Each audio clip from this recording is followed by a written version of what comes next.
بسم اللہ الرحمن الرحیم۔ السلام علیکم دوستوں، یہ کہانی ہمیں ایک نوجوان لڑکی نے بھیجی ہے اور یہ کہنا ہی پڑے گا کہ ساری جوان لڑکیوں کو یہ کہانی ضرور سننی چاہیے۔ آپ اس کہانی کو آخر تک ضرور سنیے گا۔ تو آئیے یہ کہانی اس لڑکی کی زبانی سنتے ہیں۔ دنیا میں ایسی بہت سی جگہ ہیں جہاں لیٹ کے انسان کی دھڑکن تیز ہو جاتی ہے، جیسے کہ MRI کا بیڈ ہسپتال کو کوئی بستر اور یا پھر الٹرا ساؤنڈ کروانے والی مشین کے نیچے۔ لیکن میں ان تینوں میں سے کسی بھی جگہ پر نہیں تھی۔ میں ایک نارمل سی چارپائی پہ لیٹی ہوئی تھی اور یہ پرانی چارپائی تھی، جیسے کہ گاؤں وغیرہ میں ہوتی ہے، اتنی پرانی کہ لگتا تھا کہ ابھی ٹوٹ جائے گی۔ میرے دل کی دھڑکنیں تیز ہو چکی تھی کیونکہ آج میری زندگی بدلنے والی تھی۔ ہر تھوڑی دیر کے بعد مجھے کچھ محسوس ہوا۔ پہلے مجھے لگا کہ شاید یہ چارپائی اتنی پرانی اس لیے مجھے چپ رہی ہے، لیکن جب میں نے اس چارپائی کے اوپر سے وہ خستہ سا بستر ہٹایا تو میری چیخ نکل گئی، کیونکہ اس کے نیچے ایک پورا میرا نام سمرینا ہے اور میں ایک لڑکے سے بہت زیادہ محبت کرتی تھی۔ ایسی محبت کے جو آپ کو قصے اور کہانیوں میں سنائی جاتی ہے، شاید اس سے بھی زیادہ، لیکن وہ شخص میری پہنچ سے دور تھا۔ میرا تعلق ایک غریب سے گھر سے تھا اور ہم لوگ ایک بہت بڑے سیٹھ کے گھر میں کام کرتے تھے۔ جس آدمی سے مجھے محبت تھی اس کا نام کامران تھا اور وہ ہمارے اسی سیٹھ کا بیٹا تھا جو بہت ہی زیادہ خوبصورت تھا۔ ایسا آدمی میں نے اپنی زندگی میں نہیں دیکھا تھا۔ بہت ساری ایسی لڑکیاں ہوتی ہیں جو خوبصورت ہوتی ہیں اور جو خوبصورت نہیں ہوئی ہوتی وہ کچھ نہ کچھ کر کے میک اپ کر کے اپنے آپ کو سجا کر خوبصورت بنا لیتی ہیں، لیکن مرد بڑی مشکل سے حسین ہوتے ہیں، اور اس کو دیکھ کر تو کوئی بھی پاگل محبت ہو گئی کہ اس کے کمرے کو اپنے ہاتھوں سے صاف کرنا بھی میرے لیے ایک اعزاز کی بات بن گئی تھی۔ لیکن اس کی ماں بڑی ہی اصول پرست عورت تھی۔ وہ کہتی تھی کہ جوان نوکرانی میرے بیٹے کے کمرے میں نہیں جائے گی، اس کے لیے کھانا بنا کر ہی میں خوش ہو جاتی تھی اور اس نوکری کو بھی سعادت سمجھ کے کر رہی تھی۔ لیکن دل میں خیال آتا کہ کہیں کسی اور نے کامران کے ساتھ شادی کر لی تو میرا کیا ہوگا، میں تو یہ برداشت نہیں کر پاؤں گی۔ اسی لیے پریشان رہتی تھی۔ اپنی ماں سے کہنے لگی کہ کیا ہم غریبوں کے نصیب میں خوشیاں نہیں ہوتی، کیا ہمیں محبت کرنے کا حق نہیں ہوتا۔ میری ماں بڑی حقیقت پسند عورت تھی۔ اس نے کہا کہ جب بھی غریب نے اپنی اوقات سے بڑھ کے کچھ سوچا ہے نا، اس نے منہ کی ہی کھائی ہے، اس لیے اپنی اوقات میں رہنا چاہیے۔ سب کی اوقات ہوتی ہے اور امیروں کو غریبوں کی اوقات تک نہیں آنا چاہیے، اور غریبوں کو امیروں کی، تبھی زندگی ٹھیک طریقے سے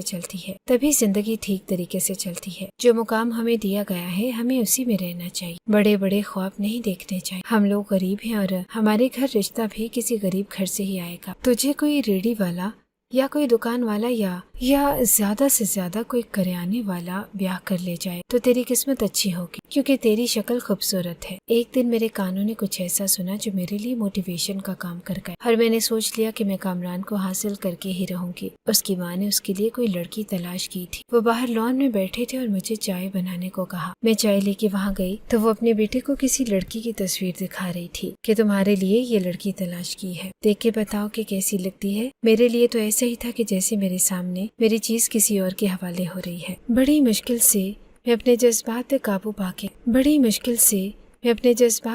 پا کے کھڑی تھی، مگر ایسی بات سننے کو ملی کہ دل ہی خوش ہو گیا۔ جب میں وہاں سے پلٹنے لگی تو تھوڑا دور تو چلی گئی تھی، لیکن میرے کان بڑے تیز تھے۔ کامران نے کہا کہ یہ لڑکی پسند کی ہے آپ نے میرے لیے، اس کی شکل تو دیکھیں، اس سے زیادہ تو ہمارے گھر میں کام کرنے والی سمرینا خوبصورت ہے۔ کیا بتاؤں کہ دل پہ کیا گزری تھی۔ جس آدمی سے میں محبت کرتی تھی، جب اس نے کہا کہ میں خوبصورت ہوں تو مجھے اپنے جسم کا ہر حصہ خوبصورت لگنے لگا۔ میں کبھی اپنے ہاتھوں کو دیکھتی، کبھی اپنے پیروں کو تو کبھی اپنی آنکھوں کو کہ کیا میں واقعی خوبصورت ہوں۔ میری ماں نے کہا کہ تجھے کیا ہو گیا ہے، کیوں پاگلوں کی طرح ہنستی جا رہی ہے۔ جب جوان لڑکیاں اس طرح سے خود سے ہنستی ہیں تو سمجھو کہ کچھ برا ہونے والا ہے۔ میں نے کہا کہ کیوں، اب ہم غریبوں کو ہنسنے کی بھی اجازت نہیں۔ لیکن میں جس بات سے خوش ہو رہی تھی وہ میرے لیے بری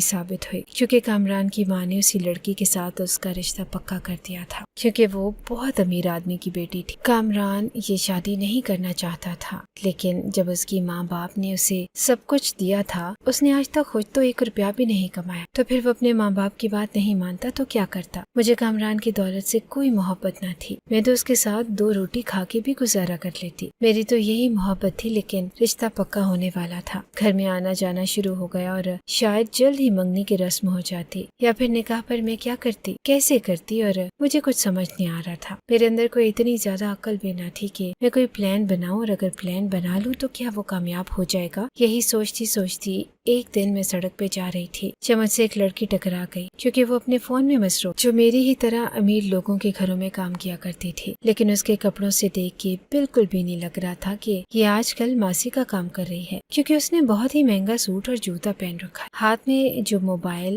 پکڑا تھا وہ لاکھوں کا تھا۔ میں نے کہا کہ ارم یہ تم ہی ہو نا؟ تو کہنے لگی کہ ہاں میں ہی ہوں۔ بہت خوش ہوئی مجھ سے مل کے، مجھے گلے سے لگایا اور کہنے لگی کہ کیسی ہو؟ میں نے کہا کہ میں تو ٹھیک ہوں، لیکن تم بتاؤ کہ یہ سب کچھ کیا ہے؟ میں تو پوچھے بغیر نہ رہ سکی، کیونکہ مجھے پتا تھا کہ اس کے گھر میں تو 2 وقت کی روٹی نہیں ہوتی تھی، اور اب وہ سر سے لے کر پاؤں تک 3-4 لاکھ کا سامان پہن کے کھڑی تھی۔ اس نے کہا کہ آؤ گاڑی میں بیٹھ کے بات کرتے ہیں۔ میں نے کہا کہ گاڑی؟ تو وہ مجھے ایک گاڑی میں لے کر آئی جہاں پہلے ہی ڈرائیور بیٹھا تھا۔ اس نے ڈرائیور سے کہا کہ تم باہر جاؤ، گاڑی کے اندر اے سی چل رہا تھا۔ میں گرمی میں جلتی جا رہی تھی اور گاڑی میں بیٹھ کے سکون آ گیا۔ اس نے ڈرائیور کو یہ بھی کہا کہ سامنے والی دکان سے 2 ٹھنڈے جوس بنوا کر لے، وہ بھی انار کے۔ مجھے تو انار سونگھنے کو نہیں ملتا تھا، اس کا جوس پینا تو دور کی بات تھی۔ وہ میرا حال پوچھنے لگی اور اس نے کہا کہ ابھی بھی دیوانی ہے کیا کامران کی؟ میں نے کہا کہ دیوانوں کے نصیب کہاں بدلتے ہیں، وہی سب کچھ ہے، لیکن اب اس کی شادی ہو رہی ہے اور میں بہت پریشان ہوں۔ وہ کہنے لگی کہ پریشان ہونے کی ضرورت نہیں، دیکھ تو یہی سمجھتی ہے نا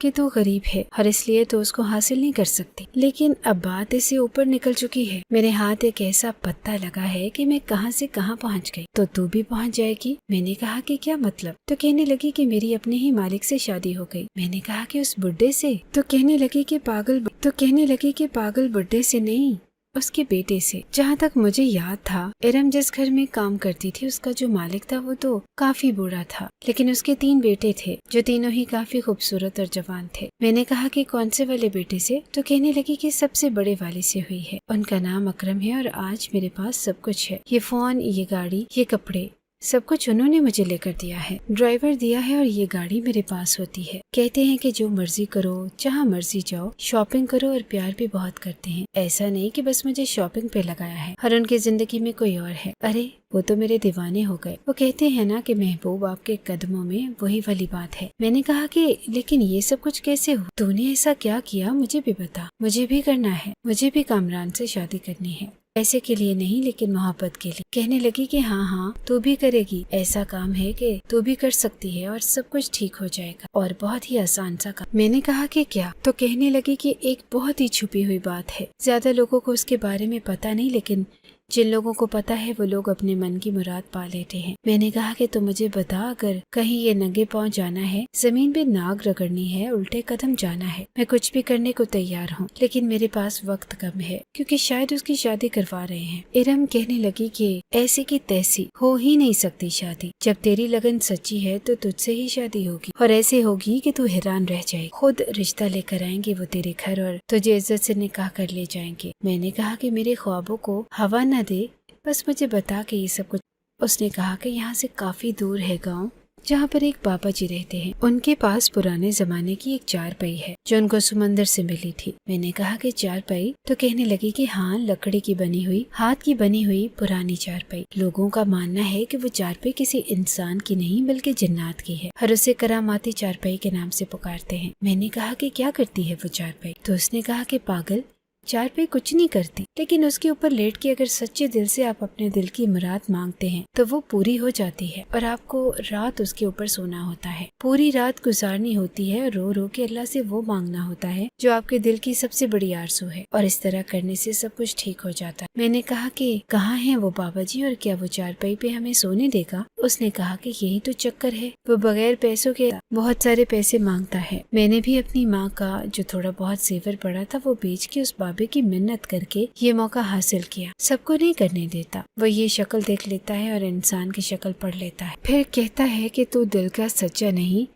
تو دفع ہو جائے یہاں سے، اور اگر کوئی دل کا سچا ہو تو اس کو ہی موقع دیتا ہے، لیکن پیسے لیتا ہے کیونکہ اس کا گھر بھی تو ہوا سے نہیں چلتا نا۔ میں نے کہا کہ میری لگن تو سچی ہے، میرا دل تو سچا ہے، میں تو بہت محبت کرتی ہوں کامران سے، میں جاؤں گی اور اس بابے کے پاس تو وہ میری آنکھیں پڑھ لے گا، ساری رات رو رو کر مانگوں گی اس کو۔ ارے یوں بھی تو روتی ہوں، تو پھر مانگنے کے لیے کیوں نہیں رہوں گی؟ بس تو مجھے پتہ بتا دے، میں تیری دولت اور تیرے حلیے سے متاثر نہیں ہوئی۔ ارم مجھے تو بس محبت ہے، میں یہ برداشت نہیں کر سکتی کہ وہ کسی اور کا ہو جائے، میں تو پاگل ہو جاؤں گی۔ ارم نے کہا نہیں ہوتا۔ میں نے رونا شروع کر دیا اور وہ مجھے چپ کروانے لگی۔ اس نے مجھے پتہ لکھ کے دیا اور میں نے کہا کہ اگر میں تیرا نام لوں تو میری مدد ہو جائے گی کیونکہ میرے پاس زیادہ پیسے نہیں ہیں۔ وہ کہنے لگی کہ نہیں، وہ کہتا ہے کہ کسی کو نہیں بتانا کیونکہ کہتا ہے کہ چارپائی پرانی ہوتی جا رہی ہے، اگر اس طرح لوگ اس کے اوپر آ کے سوتے رہے اور وہ چارپائی ٹوٹ گئی تو کرامت ختم ہو جائے گی۔ تم کہہ دینا کہ مجھے کہیں سے پتہ چلا تھا، بہت دور سے آئی ہوں اور تھوڑے بہت پیسے لے جا کیونکہ پتہ نہیں وہ پیسوں کے بغیر تمہیں یہ موقع دے یا نہ دے۔ میں نے کہا تو نے تو میری قسمت بدل دی، تو نے تو مجھے بچا لیا، میں ضرور جاؤں گی۔ اس نے مجھے کاغذ پہ پتہ لکھ کے دے دیا جسے میں نے اپنے دوپٹے کے ساتھ باندھ لیا۔ جب میں گھر گئی تو میری ماں نے کہا کہ صبح سے تم منہ بسوڑ کے بیٹھی تھی، اب کیوں خوش ہو رہی ہے؟ میں نے کہا کہ کچھ نہیں، بس آپ مجھے یہ بتاؤ کہ آپ مجھے تھوڑے پیسے دے سکتی ہو؟ تو میری ماں نے کہا کہ ہاں، کیوں نہیں دے سکتی۔ میں خوش ہو گئی اور میری ماں نے میرے ہاتھ پہ 50 کا نوٹ رکھ دی۔ میں نے کہا کہ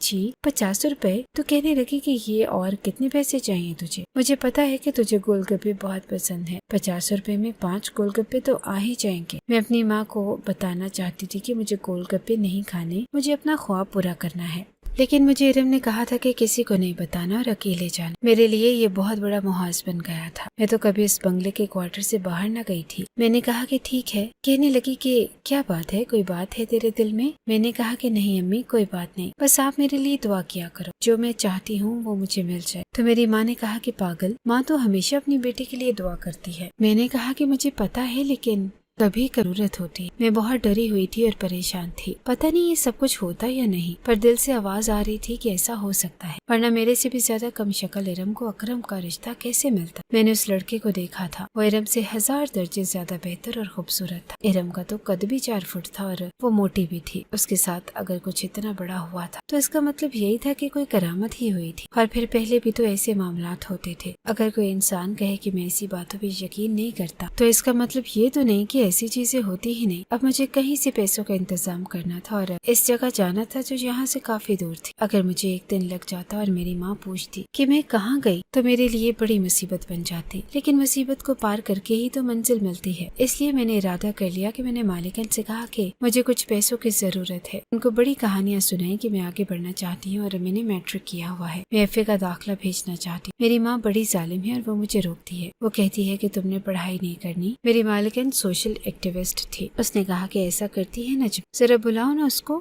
میں اس سے بات کرتی ہوں۔ میں نے کہا کہ نہیں، اگر آپ ان سے کچھ کہیں گی تو وہ مجھ پر ہاتھ بھی اٹھائیں گی اور کہیں گی کہ تم نے کیوں بتایا۔ وہ میری شادی کروانا چاہتی ہیں اور آپ خود ہی بتائیں، میری کوئی عمر ہے شادی کی؟ میں ساری زندگی نوکرانی نہیں بننا چاہتی۔ بیگم صاحبہ، میری اپنی بھی تو کوئی زندگی ہے، کیا میں شکل سے نوکرانی لگتی ہوں؟ انہوں نے کہا کہ بات تو تمہاری ٹھیک ہے اور یہ تمہاری اپنی زندگی ہے اور تمہیں پڑھائی کرنے کا حق ہے، بولو کتنے پیسے چاہیے؟ تو میں نے کہا کہ 10,000 روپے، کام ہو جائے گا۔ وہ کہنے لگی کہ 10 نہیں 20,000 لے لو، لیکن مجھے نجمہ سے یہ امید نہیں تھی کہ وہ ہو جائے گا۔ وہ کہنے لگی کہ 10 نہیں 20,000 لے لو، لیکن مجھے نجمہ سے یہ امید نہیں تھی کہ وہ ایسی عورت ہے۔ میں نے اپنی ماں کو بیگم صاحبہ کے سامنے بہت بری عورت بنا دی، لیکن میں اور کیا کرتی؟ اسی طرح انہوں نے مجھے پیسے دیے اور میں نے کہا کہ مجھے 2 دن کی چھٹی بھی چاہیے، میں نے ایڈمیشن کروانے جانا ہے اور وہاں میری خالہ کا گھر ہے، میں رات کو وہاں پہ رہ لوں گی۔ اگر میری ماں پوچھی تو آپ کہہ دینا کہ میں مصروف ہوں۔ تو اس نے کہا کہ ٹھیک ہے۔ میں گھر سے نکل رہی تھی کہ کامران سے ٹکرا گئی، میں بری طرح گھبرا گئی کیونکہ اسی گھر میں رہتے ہوئے آج تک ایسا نہیں تھا کہ اس نے مجھے میرا چھوٹا سا بیگ اٹھا کے دیا اور کہا کہ ٹھیک تو ہو؟ میں نے کہا کہ جی صاحب جی، بس اتنا کہا اور ایک پل کو نظر ملی اور وہ گزر کے چلا گیا، لیکن میرا دل دھک دھک کر رہا تھا۔ میں نے سوچ لیا کہ یہ بھی اللہ کی طرف سے اشارہ ہے، میں ضرور اپنی محبت کی راہ پہ جاؤں گی۔ گاؤں کو ٹکٹ لیا جہاں پہ وہ بابا جی ہوتے تھے اور چارپائی کی کرامت کے بارے میں مشہور تھا۔ کچھ پیسے اپنے ہاتھ میں رکھے اور اچھے کپڑے بھی پہنے تھے، تھوڑا تیار بھی ہوئی تھی تو میں بہت خوبصورت لگ رہی تھی۔ مالکن بھی کہتی تھی کہ نوکرانی نہیں لگتی، یہ بہت پیاری لڑکی ہے۔ میں اس گاؤں پہنچ گئی، گاڑی بہت ہی بری تھی، سفر نے برا حال کر دیا اور بہت دور تھی یہ جگہ، لیکن پھر بھی چلی ہی گئی۔ آستانے پہ پہنچی تو وہاں واقعی لائن لگی ہوئی تھی، ایک عورت تھی وہاں پہ جو سارے لوگوں کو بٹھا رہی تھی، شاید وہی وہاں کی انتظامیہ تھی۔ میں نے کہا کہ مجھے چارپائی والے بابا جی سے ملنا ہے، اس نے بھی مجھے دیکھا نہیں تھا۔ میں پیچھے کھڑی تھی اور کہنے لگی کہ ہاں یہاں سارے ان سے ہی ملنے آتے ہیں۔